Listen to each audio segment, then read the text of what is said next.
It's a little after 7, so we'll get started. So thank you to everyone who showed up. This is our second community event. Doesn't look like some of you were here for the first one, so thank you for coming.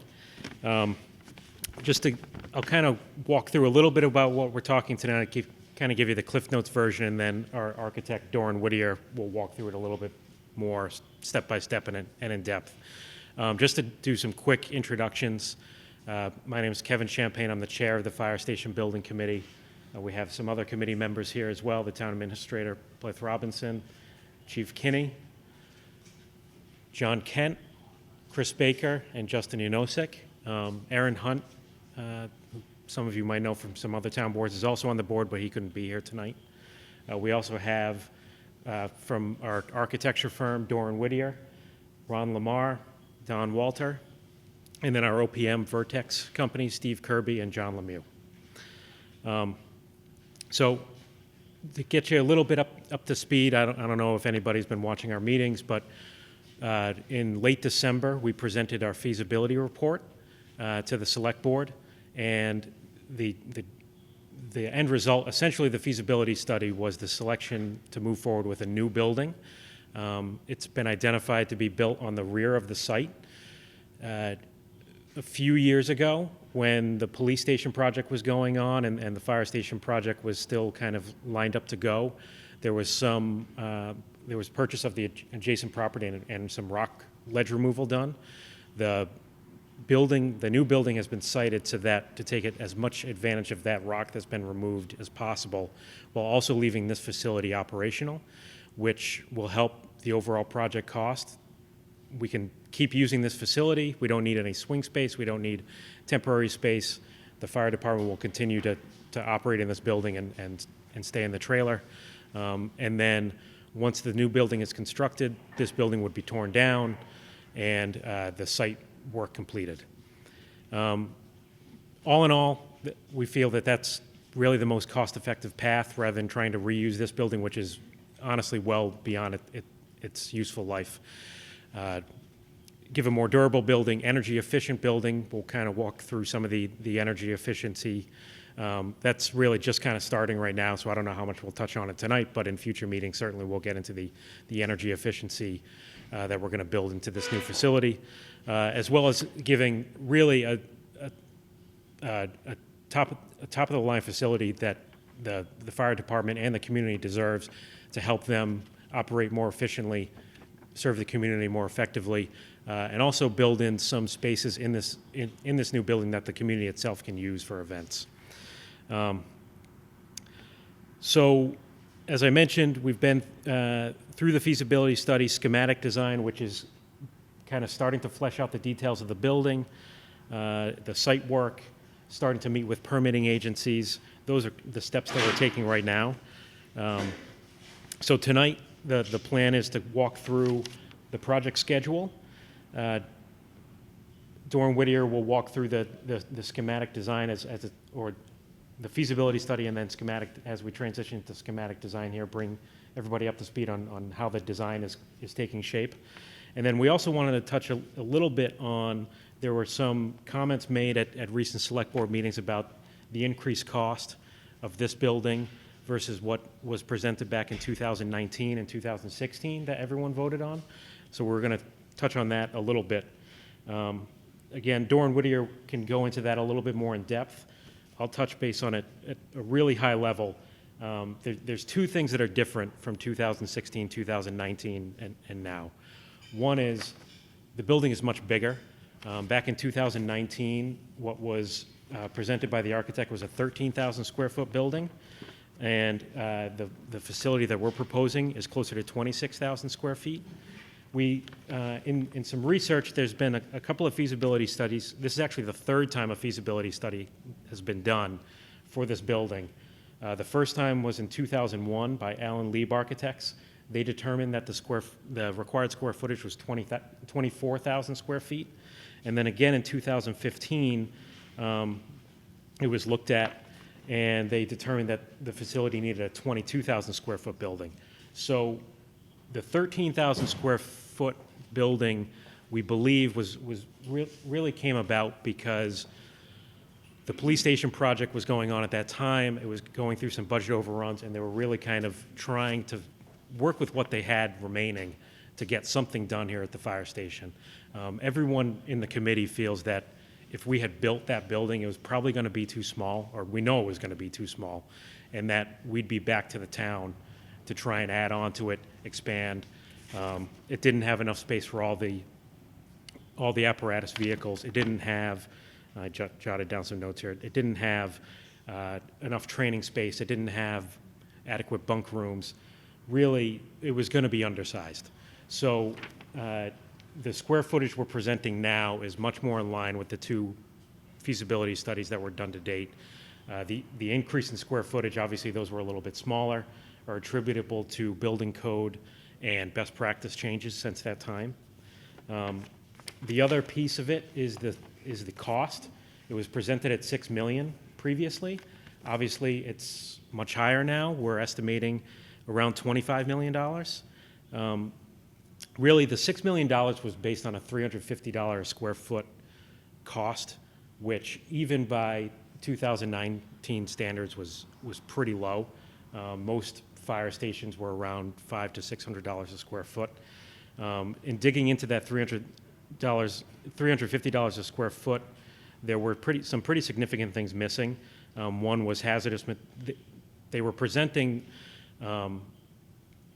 adding on and renovating this building. There was no hazardous material handling included in that number. There was no relocation or temporary quarters for the staff, even though this building was going to be renovated or demolished. There were no OPM fees. There were no vehicle exhaust systems. So it was missing some pretty significant line items in it. And again, I think it was really, unfortunately, no one on this committee was on that committee at the time, but what we think happened was they knew they were going to have a certain amount left over when the police station was done, and they were trying to make do with what they had and do the best that they could. But construction costs have continued to escalate since 2016, 2019. The estimate was too low then. It's surely too low now. But so between the square footage, the increased square footage, and the increase in the construction costs brings us to the budget that we have today. We feel the budget that we're presenting now is an all-in number. Hopefully, when we go to bid, the number will come down. The plan is to ultimately bring this to town vote in January with a contractor's bid in hand, so we know the actual number. So the hope is that we're overestimating a little bit here, but we've really built everything into this: site work costs, even things being provided by the owner, the furnitures, fixtures, equipment, really trying to get in. This is the all-in number. There aren't things that are missing from this number or that are going to be added on later. Trying to present really the cost to the town that says, please vote yes, this is the number that it's going to cost. So with that, I'll probably talked a little bit longer than I planned to here, but I'll pass it over to Doran Whittier to walk through some of the boards that they've put together that will touch on some of these topics: schematic design, status, the project schedule, and cost and square footage. So if you don't mind, I'll turn it over to Doran Whittier, and then we'll certainly open it up for questions if anybody from the public has questions. And then if anyone is interested in a tour of the facility, that can be arranged as well. So thank you. So hi, everyone at home. I'm Ron Lamar with Doran Whittier Architects. So looking at the schedule that Kevin just went through, sort of the higher level aspects of the project, we're looking to, we've started schematic design. We're going to meet with the select board again in March and go over schematic design estimates that have come in on a more refined scope of work than what we did in terms of the study. We're looking to finish construction documents by November. As Kevin said, we want to go out to bid in November, have bids in hand by the end of December, so that the town, when they go to vote, possibly in January, they know exactly what the building is going to cost.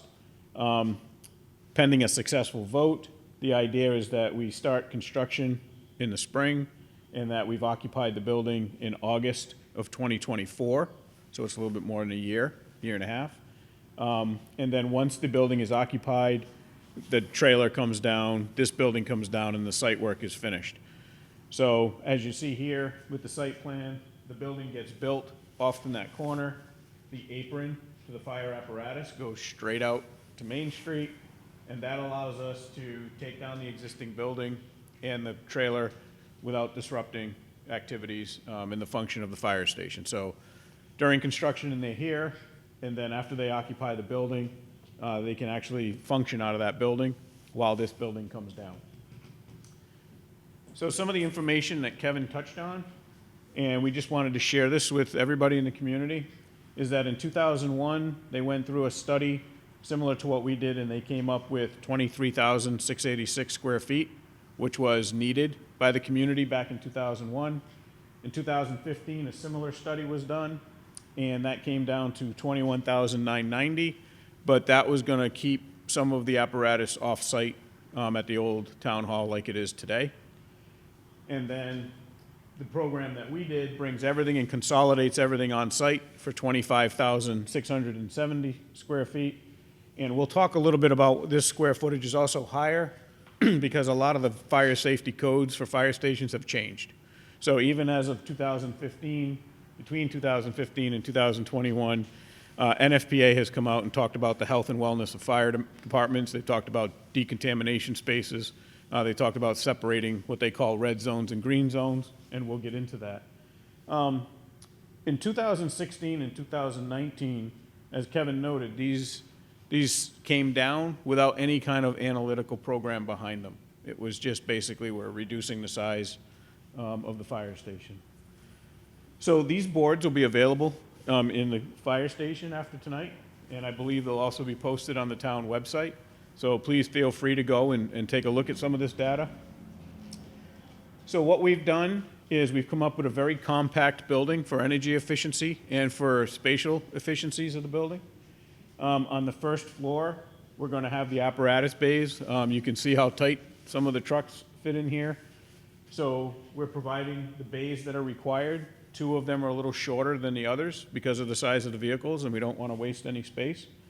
The green space that you see over there is where the public will enter into the building. The red spaces, this is all of the spaces, sort of the function as you see here in front of you. And then right upstairs from this is where the bunk rooms are going to be. So we're going straight up.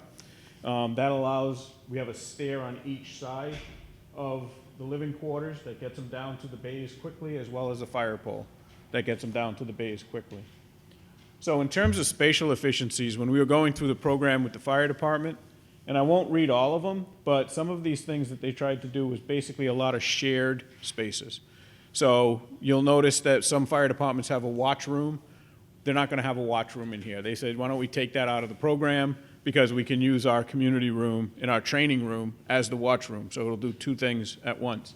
What you won't see here in the program is a locker room because the decision was we're going to put our lockers right outside the bunk rooms. We don't have to create the space for locker rooms.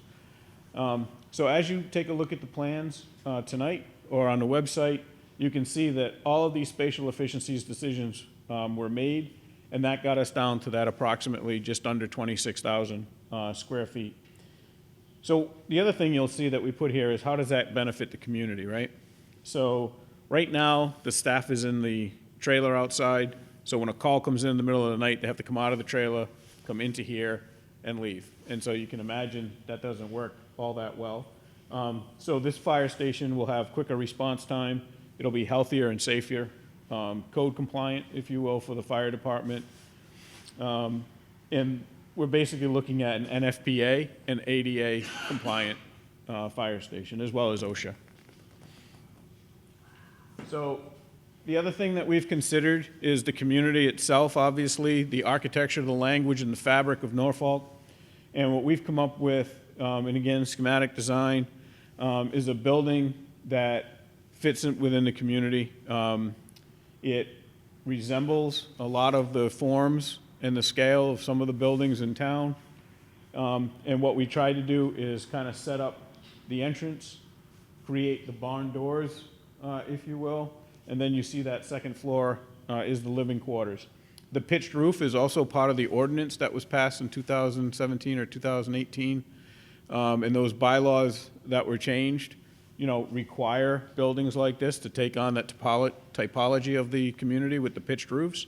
So we've tried to do that. We've also tried to do it with the scale of the windows as they go across. So basically, it kind of looks like it fits into Norfolk. It doesn't look like a building that would fit in Boston, if you will. So how does this compare, right? And what are the changes since 2016? So in 2017, the town adopted the Massachusetts Stretch Code. So one thing about the building is we're trying to design an all-electric building. And for that reason, because we know you have the solar farm in town, and with those pitched roofs in the area of the roof, there's a possibility for solar on the roofs. And so with the Mass Stretch Code and what we're trying to do in terms of a zero carbon emissions building, is try to get it as close to a net zero energy building if you ever decide to increase the amount of solar that you have in town and on the site. The NFPA codes have to do a lot with fire safety, so fireman safety, decontamination zones, decontamination rooms. A lot of those things were not in the original programs done prior to that. The bylaws, we want to make sure we get the screening installed, the roofscapes the way they want to be. And so we're following the bylaws that have been enacted. And then we're going to get into cost escalations and construction costs in a few seconds here. But the Mass Building Code has also changed. So, we spend a little bit more money these days on electrical installations, mechanical installations, energy efficiencies of buildings like we just talked about in terms of how are they insulated. The other characteristic that I think maybe you may have run into at the police station was this building is not a Category 4 building, which means it does not withstand any storms, if you will. And so the Mass Building Code requires police and fire stations to be Category 4, so our building will be designed to those standards.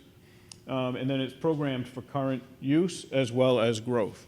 So the other thing that we've heard from the community is, we don't want to build something and 10 years from now have to add on, or 15 years from now have to add on. So, let's make sure that whatever we're doing fits the community so we don't have to do anything for a long time. You all may be familiar with Medfield at our last community meeting that was kind of pointed out by a few folks, and Walpole. So the interesting thing about Medfield is, yes, it is a combined police and fire station. And if that were built in today's market, it would be a $34 million project. Walpole, which was just built a few years ago, if it were built today, would be a $20 million project. But keep in mind, this is only one of 3 stations.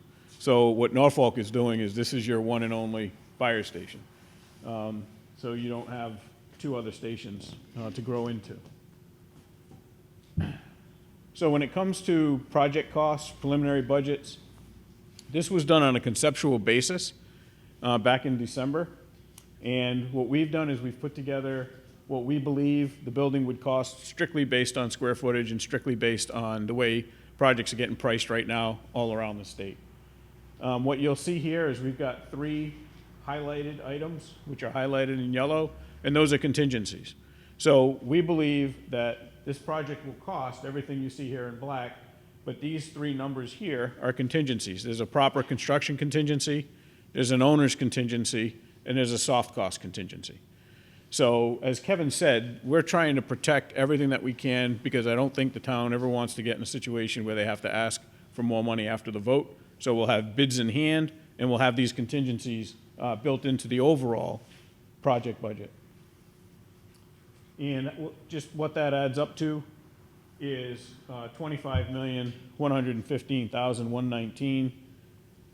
That number includes a budget right now to replace the trailer out back, which is essentially falling apart. So there's, right now, just as a budget number, $500,000 set aside for that, just to be safe. And it also does not take into account the $3.3 million left over from the police station project. But what we wanted to share with the community was the total number is 25, and then if you minus out the 3.3 million that was left over, and realize that 500,000 is to replace the trailer in the back.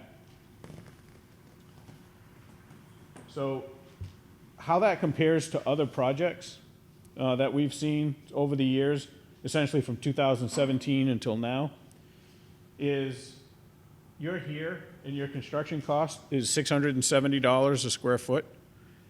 So how does that compare? Well, some of these are, when we wanted to do a mix of police stations as well as fire stations.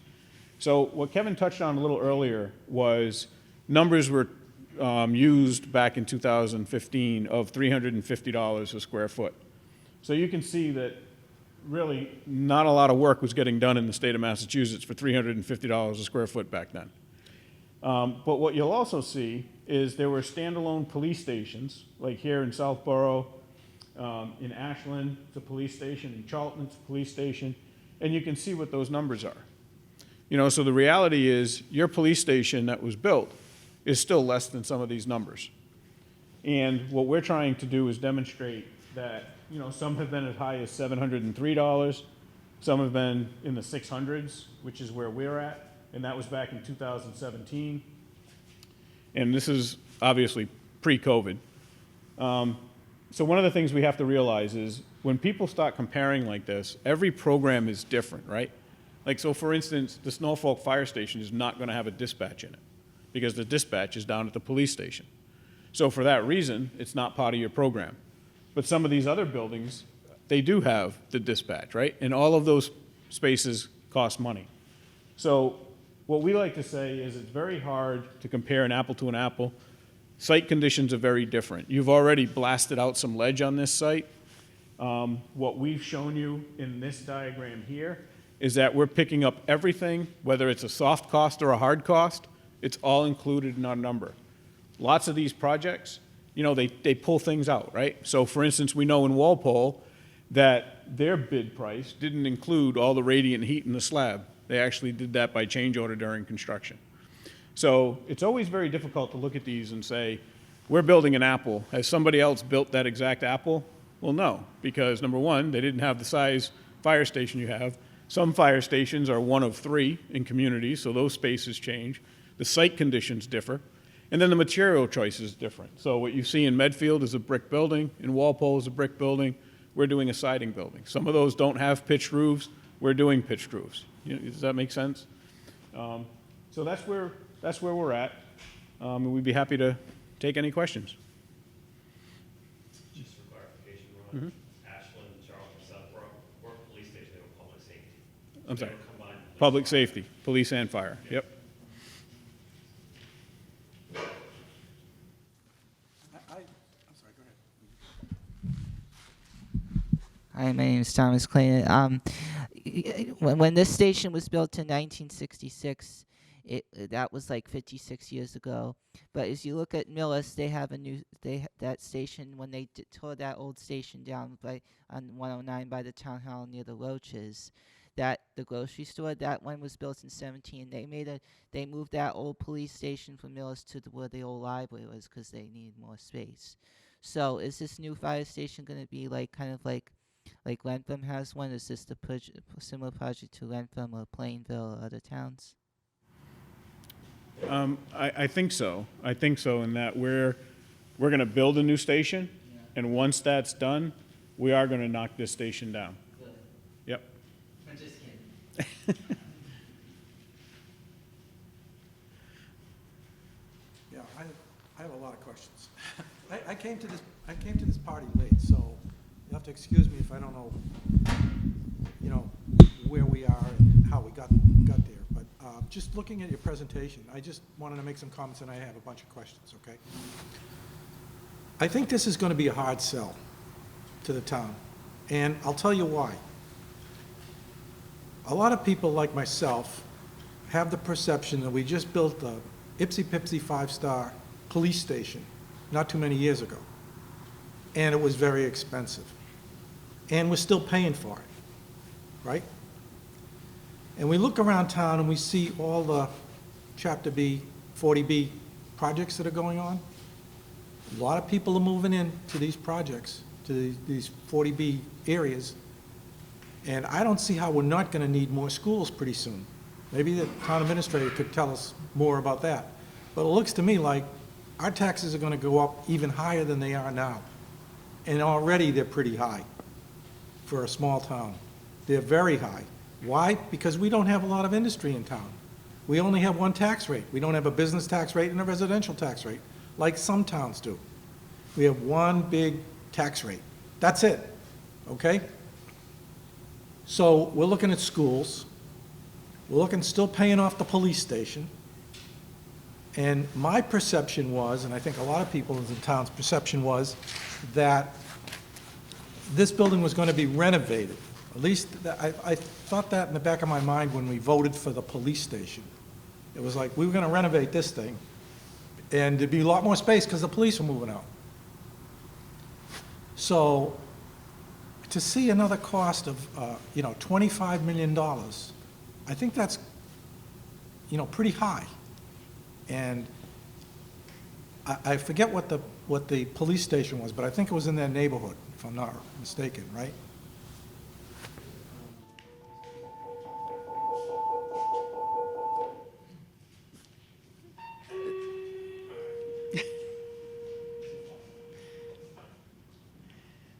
The final price on the police station was 10 points. Responding to number 8, Old Coach Road. It's just divided our residents, can't shut off, curb gas open, it's been on since 3 p.m. So, I should go on number 8, Old Coach Road. It's just a homeowner that our residents, up and shut off, it's been on since 3 p.m. Thank you very much. Good. The final cost of the police station was $10.6 million. And the town passed a total of, let's wait one more second.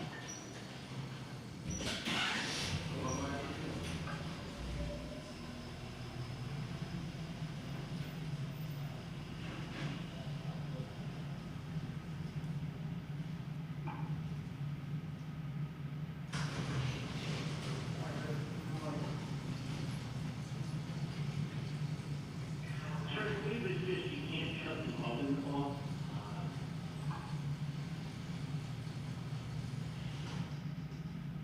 No order of gas from the residents, you just can't shut the oven off, she's looking for assistance.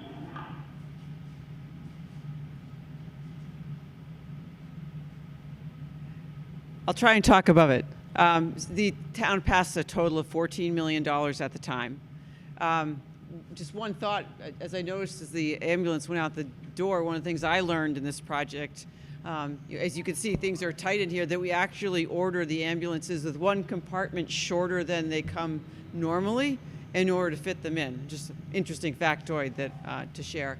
As far as what's coming down the pike for the town in terms of projects, yes, we will need additional school space, and we have been trying to get into a state program called MSBA, which would share the costs approximately 50-50, the state and the town.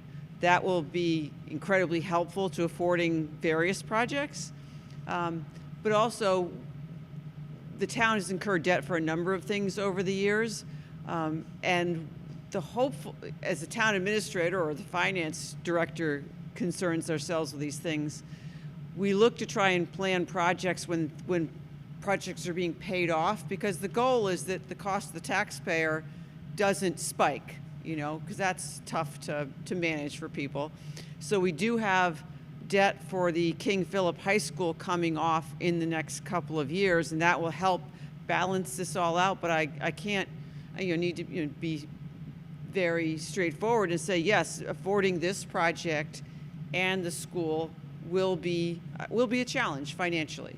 I think the last thing I'd say, if I'm remembering all your questions so far, is to say that the feasibility study that Doran Whittier did in December was to really look seriously at this building and say, can we just add on next door to land we'd bought before and renovate this for the most effective price? And what we learned was this building is, at 56 years old, as Thomas said, is in very poor condition. We have really spent no money on it in the last few years, hoping to get to the point of addressing it and to bring it up to, with all the code changes that the architects can tell you about and the limitations that it has, just renovating the police side and maybe adding on some bays was going to cost at least what we're talking about, if not a little bit more, and maybe not as energy efficient as we'd hope to be for the long-term savings for the town.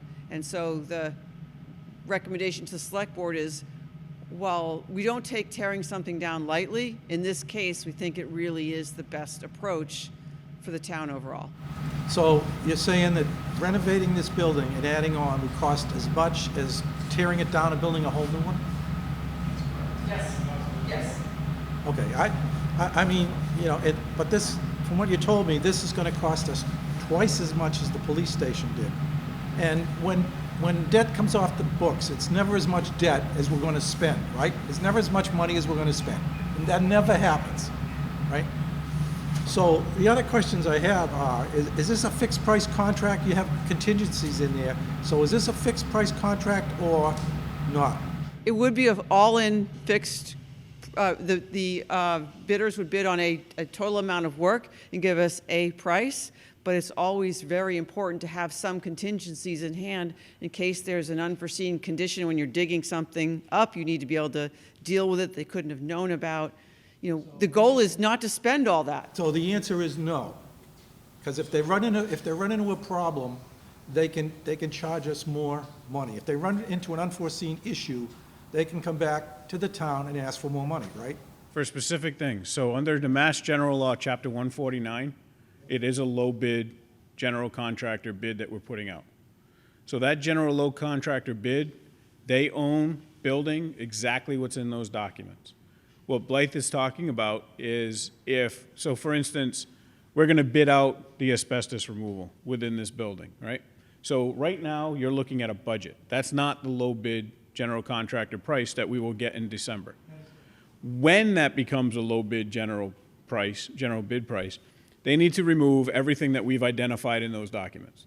If for some reason we didn't, and I'm making this up, we didn't identify a piece of transite pipe out in the middle of Main Street when they go to connect the water for the sprinkler system that'll go in a new building, and there's 10 feet of transite pipe they need to remove, there'll be a unit price in there for them to remove that. Otherwise, they own it, you know, and we use the word own it when we're talking about, you know, making sure they do what's in the contract. It's not a cost plus, so they don't get a cost plus a percentage on top of that. And it's not a CM proposal where they have a contingency on the side that they can use at their discretion. What we're looking at is a fixed low bid general contractor under the Mass General laws, and the contract would be administered in accordance with those laws. Okay, I understand that. I'm just saying, when we built the Olive Day School, when we built the town hall, each one of them had problems, and it cost us more money than we thought. The roof leaked at the Olive Day School. We had water problems at the town hall for a while, right? There's always something unexpected that comes up.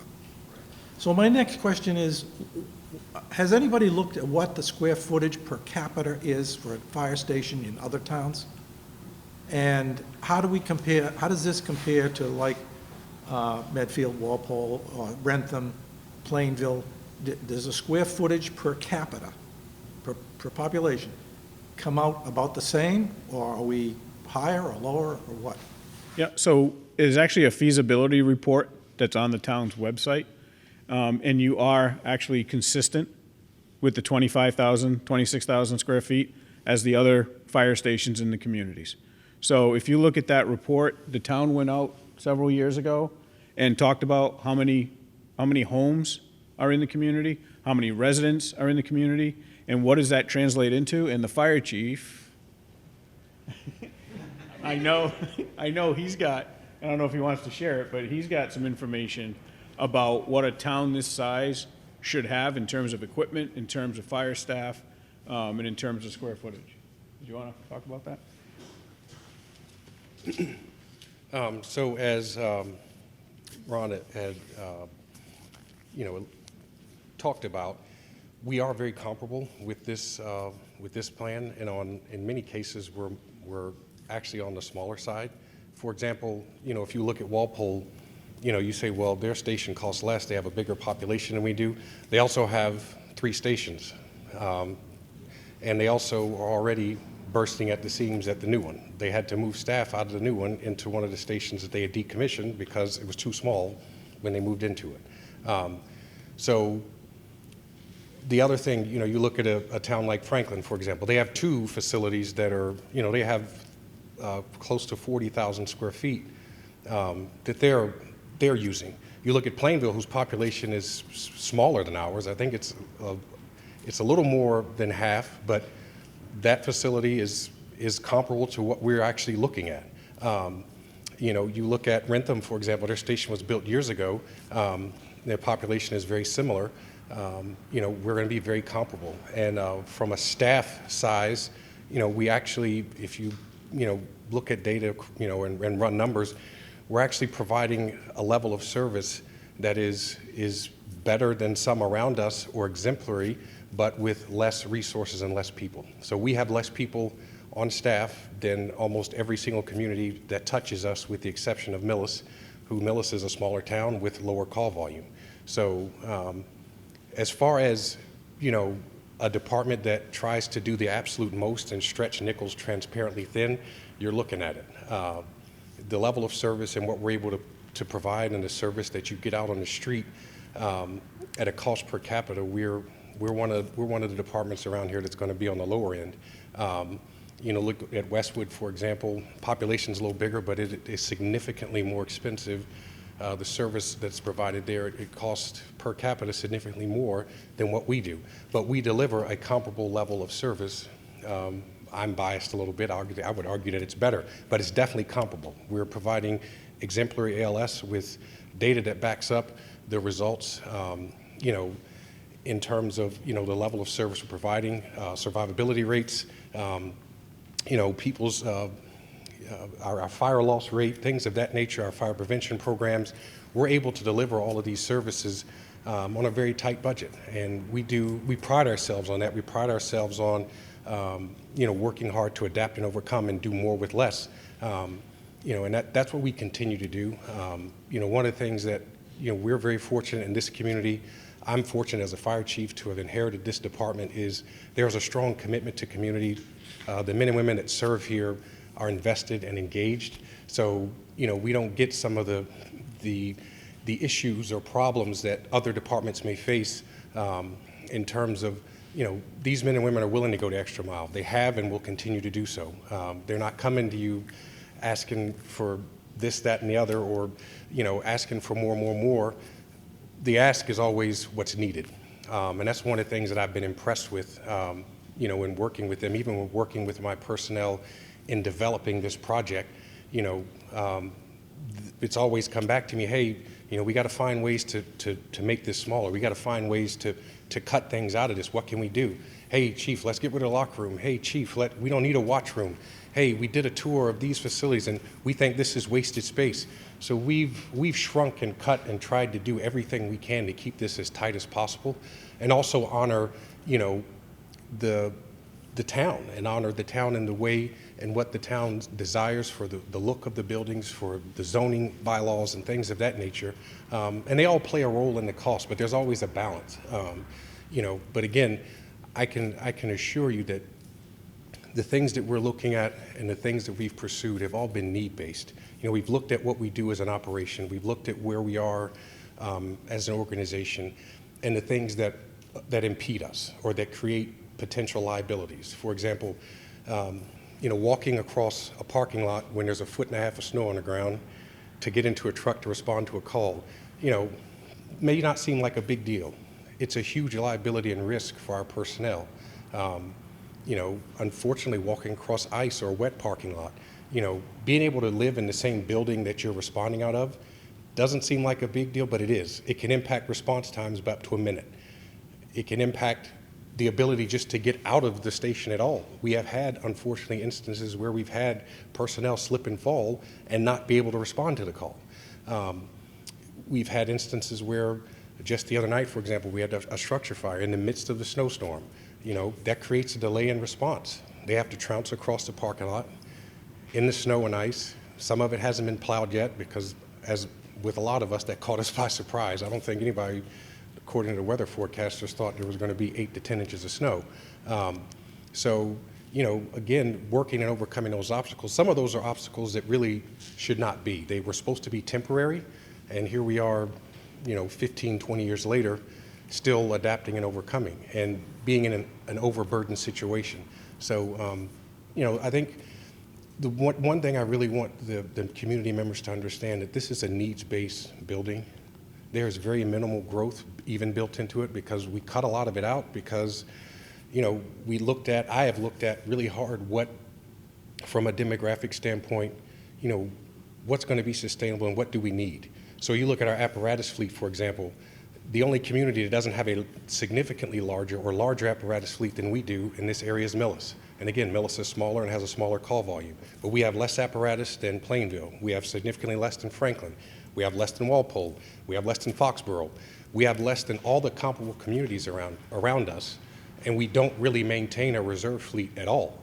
All of those things translate to some savings, but also translate to some, hey, we're absorbing some risk here and some potential liabilities, but we evaluate that continually to make sure that we're still able to provide the level of service that's expected by you, the citizens. So this is definitely a needs-based project. Chief, I don't want you to think that I don't appreciate your commitment. You guys have been to my house a couple of times, a few times already, and the service and the level of commitment is exemplary, and I don't question that at all. In fact, I don't question anything about the dedication of the firefighters, because my wife's father was a Boston firefighter, and I shouldn't say anything bad about a firefighter if I want to stay with her. But just a couple of more quick questions. You said that this was going to be an all-electric building, and that means the heat too. It's going to be electrically heated, and So, sorry, Chief. So heat pump technology has come a long way. Even 5 years ago, when people talked about heat pumps, they think about their residential heat pump that doesn't work in the winter, correct? So heat pump technology, especially Mitsubishi and Daikin, two companies that now have heat pumps that work in the sub-zero temperatures, they have a coefficient of performance, which is 3. So for every BTU you're buying, you get 3 in return.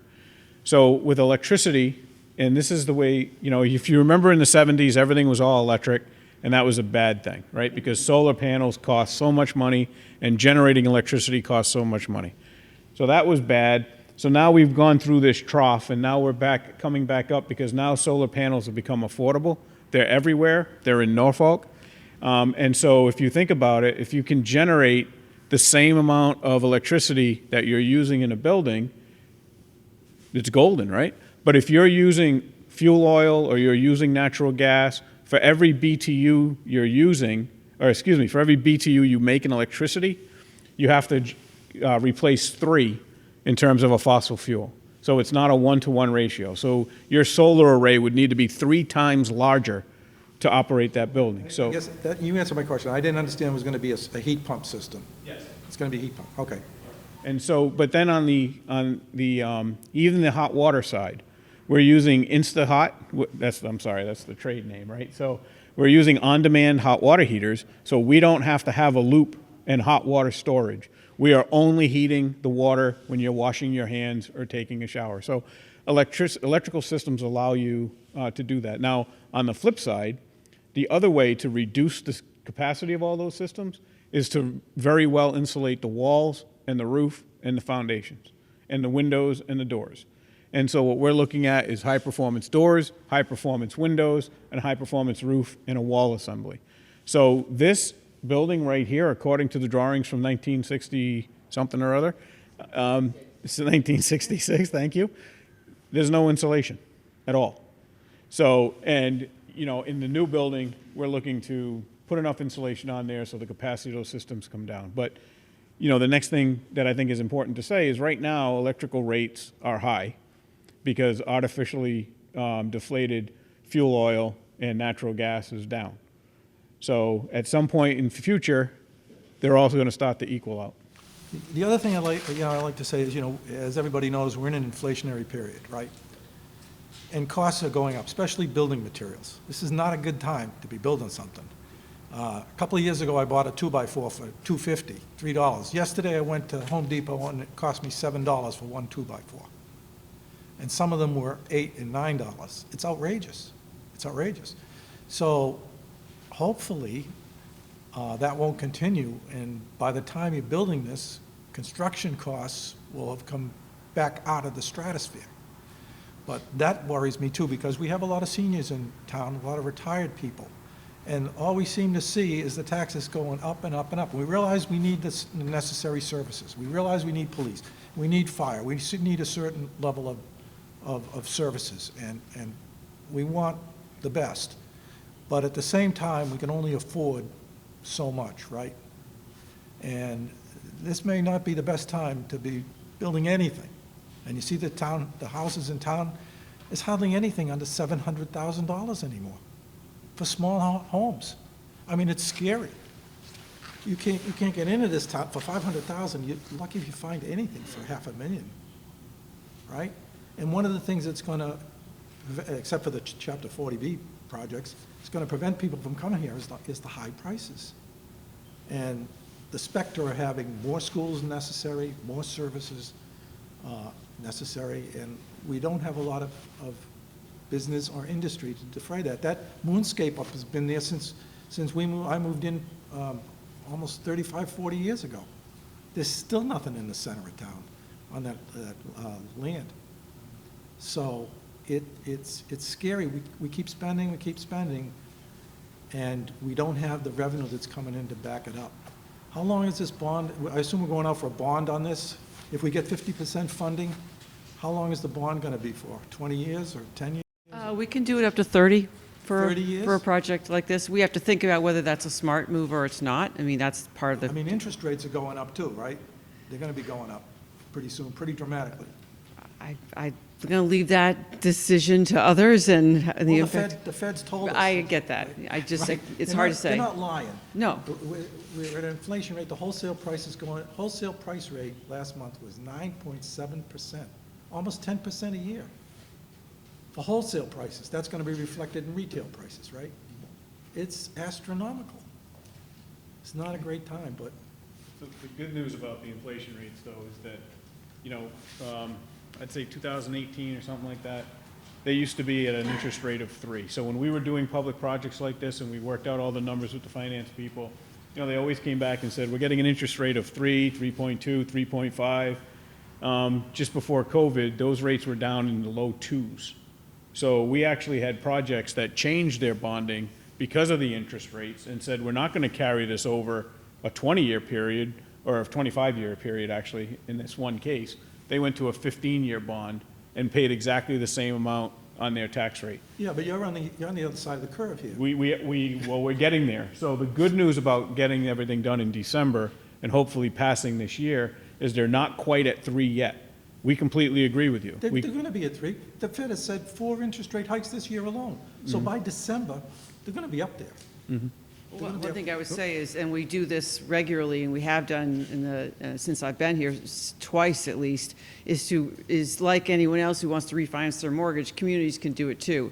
And we have refinanced several borrowings in that time, and so for this project or for the school, if it comes in at whatever the rate is when we are able to go to market, I'm sure that those in the future will look at those and take advantage when they drop again to do that and cut that cost. If and when they drop again, right, Well, right. I'm going to go out on a limb here and assume that somewhere in 30 years they might. Yeah.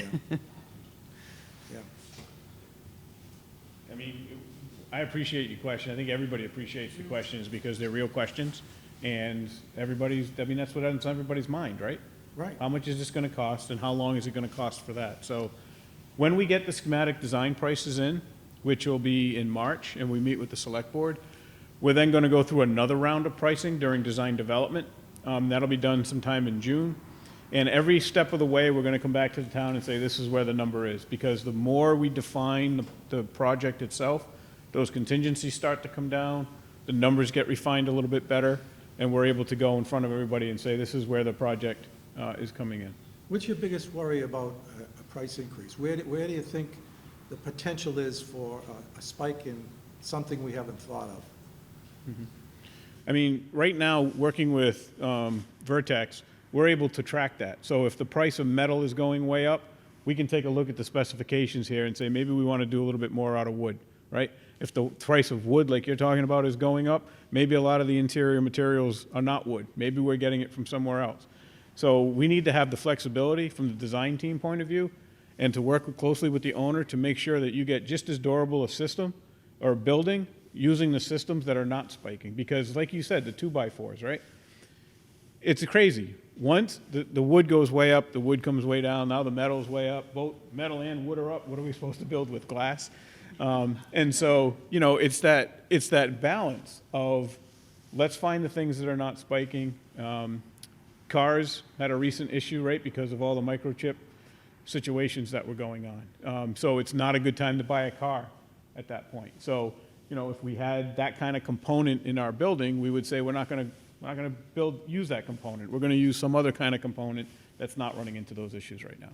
But those are foreseeable. Do you see any unforeseen, do you think there's anything potentially that the contractor might run into that we haven't thought of yet?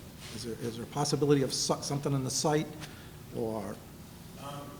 I think lead times is an unknown. You know, I mean, we don't have a crystal ball for that. So, you know, I think that like You just can't get materials, right? If you can't get them at all, and you don't know what the materials are that you can't get yet. When the time comes to get those materials, what if they're not available for 6 months or 9 months? Then what? then we work with the owner and the OPM to go and substitute something. So, and when we substitute something, right, well, you can always, when you say if you can, absolutely. We need to find what those materials are. We need to react. So we have projects right now. Our projects that are under construction right now, we run into those issues.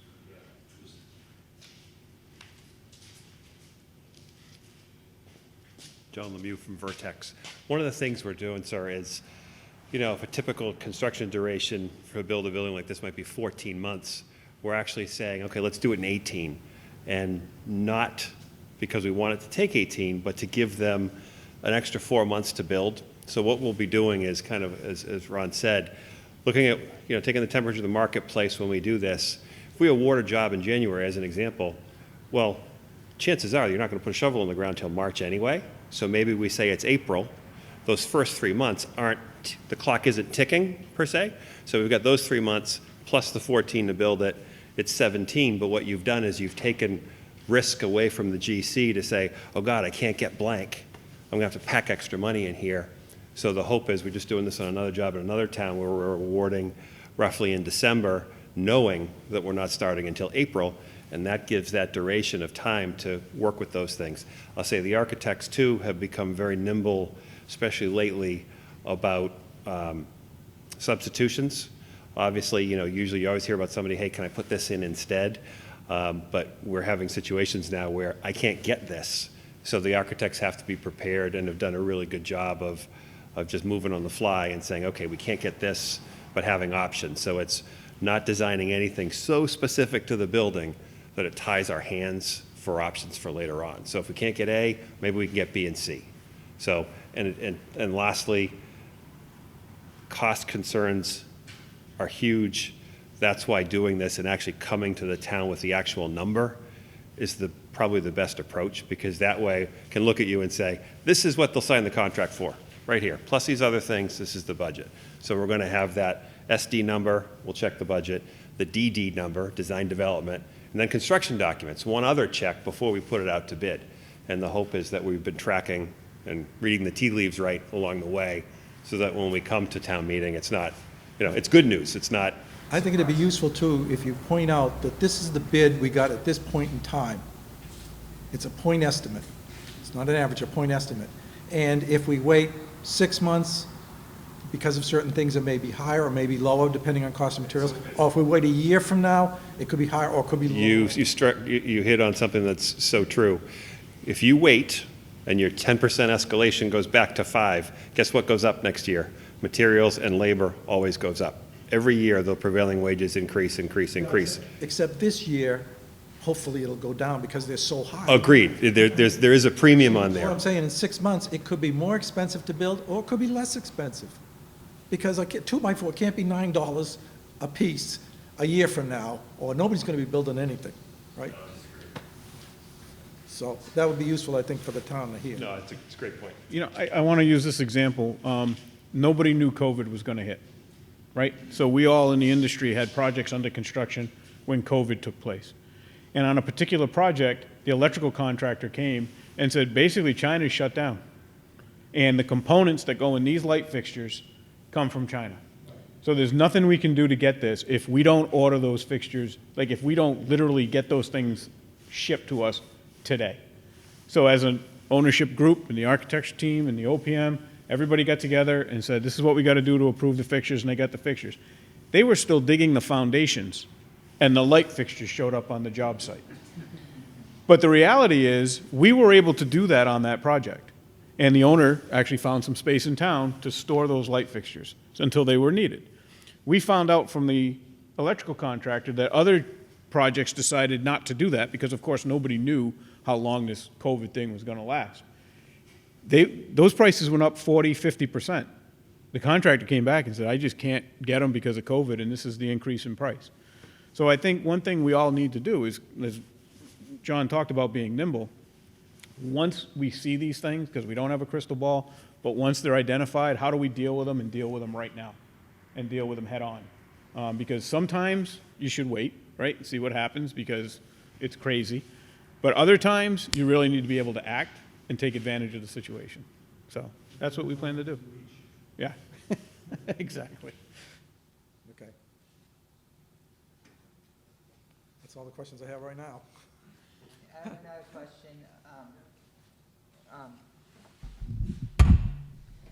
Now you see this road, this road of the rotary. When they built that rotary, like imagine 21 and a half years ago, back in '00, when we had that blinking light, as people remember, I remember. But then they put they put the rotaries in because of accident problems, like. For example, like Chatham has one, the Cape and Middleborough has one, but I'm just saying, what's going to happen with all these cars, people driving to work and the train and everything? Think about the calls and everything. Well, how's this going to happen with the project? Because that Boyd's is done, and they're making the one at 25 Rockwood is the village at Norfolk. And when's it going to build the residence at Norfolk Station, which is the old Brooks Plaza? Because that's the problem. The traffic.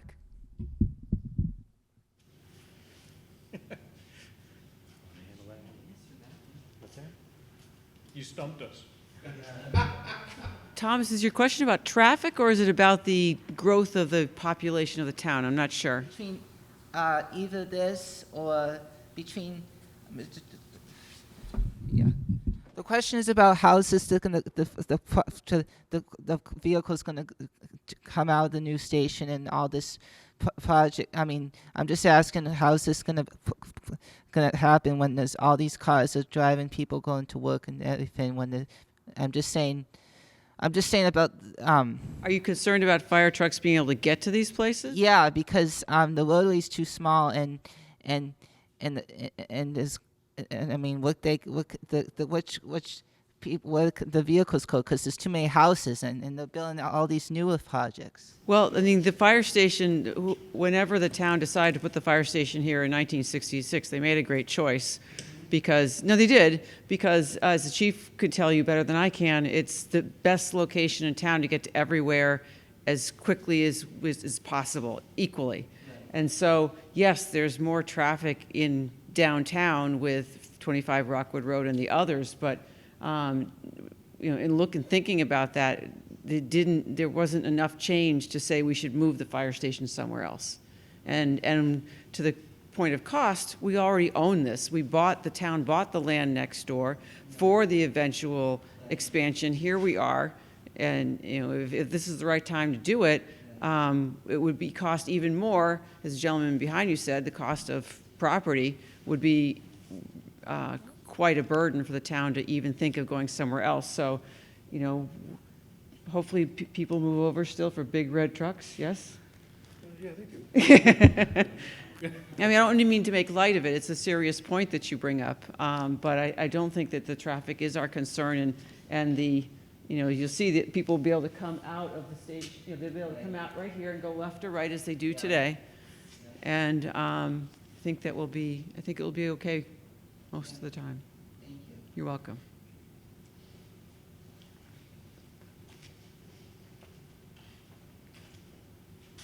So seriously, thank you guys for your questions. It's great to hear all viewpoints, and I sincerely mean that. Hopefully, you guys can come to our next community meetings as well and ask any more questions that come up. To your point, I don't think anyone here is under an illusion that this is going to be an easy sell. I mean, we know it's going to be a hard sell. I have kids in the school system. I know the school's getting overcrowded and that they need to expand that. It's going to be a difficult sell, but you know, I voted personally for the fire station projects in 2009 and 2016, as I'm sure you guys did too. I wish something had been done then. Unfortunately, it wasn't, and we're in the position we're in now. We feel this is the best approach to take, and you know, we're going to try and get the most streamlined project that we can, that we think is doing the best for the town, and the best for the fire department. So, thank you. Can we take a quick tour? Is that possible? Yeah.